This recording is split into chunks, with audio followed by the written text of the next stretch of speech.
नमस्कार, मेरा नाम पिंटू सिंह यादव है और आप देखना शुरू कर चुके हैं भोजपुरी रिमझिम।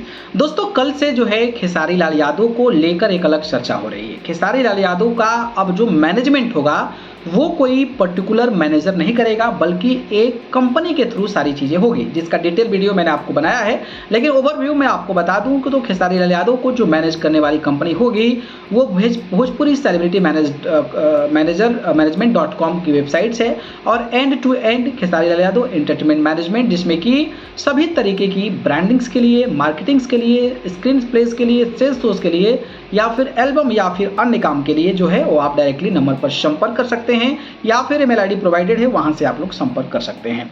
तो ये तो आ गई है जानकारी। लेकिन जिस तरीके से विवेक सिंह को लेकर चर्चाएं हो रही है कि विवेक सिंह का जो है घोटालेबाज निकले, विवेक सिंह पैसे खा गए हैं, उनके टीम के लोग पैसे खा रहे थे, और अगर ऐसी चीज़ें हो रही है तो ऑब्वियसली खेसारी लाल यादव को भी कहीं ना कहीं छोटी छोटी चीज़ें रियलाइज़ हो रही होगी कि जो हम पैसा अर्न कर रहे हैं शायद वो उस तरीके से नहीं कर पा रहे हैं जितना हमें करना चाहिए। तो इसलिए शायद उन्होंने इस कंपनी का गठन किया है और हो सकता है कि आने वाले समय में इस कंपनी के थ्रू जो है वो और भी ज़्यादा बेनिफिट्स कमा सके। तो ये बातें तो हो ही रही है, लेकिन इस कड़ी में तमाम लोग पोस्ट दे रहे हैं। विवेक सिंह कहा जाता था कि खेसारी यादव की टीम से अब हट गए हैं, अब वो भी उन्होंने पोस्ट कर दिया है कि अब खेसारी यादव का मैनेजमेंट जो इस माध्यम से होगा।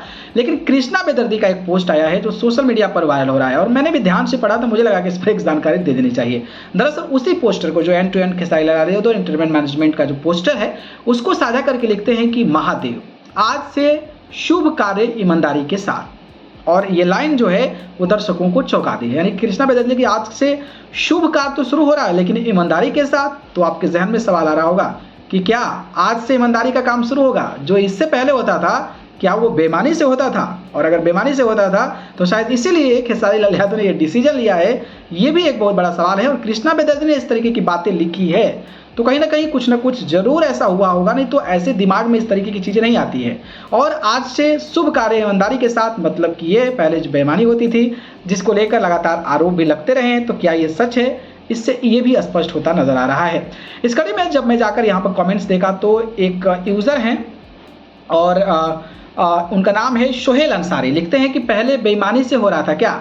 यानी कि उनका भी विचार आ गया कि पहले बेईमानी से काम हो रहा था क्या? इसके अलावा कन्हैया कुमार गोंड लिखते हैं, नहीं कन्हैया कुमार नाम नहीं है उनका, सुदामा कुमार गोंड है। लिखते हैं कि कहिया से बेईमानी होता रहेगा, यानी कि उनका ये भी कहना है कि पहले बेईमानी हो रहा था क्या, जो अब ईमानदारी से हो रहा है। और इस तरीके की पोस्ट जब आती है तो ऑब्वियसली चर्चा का विषय बन जाती है। बाकी आपको क्या लगता है, खेसारी लाल यादव कंपनी के थ्रू मैनेज होने के लिए आखिरकार इसका प्लान क्यों बनाया है? क्या वो वजह हो सकती है? इस पर अपनी प्रतिक्रिया कमेंट बॉक्स में जरूर बताइए। धन्यवाद।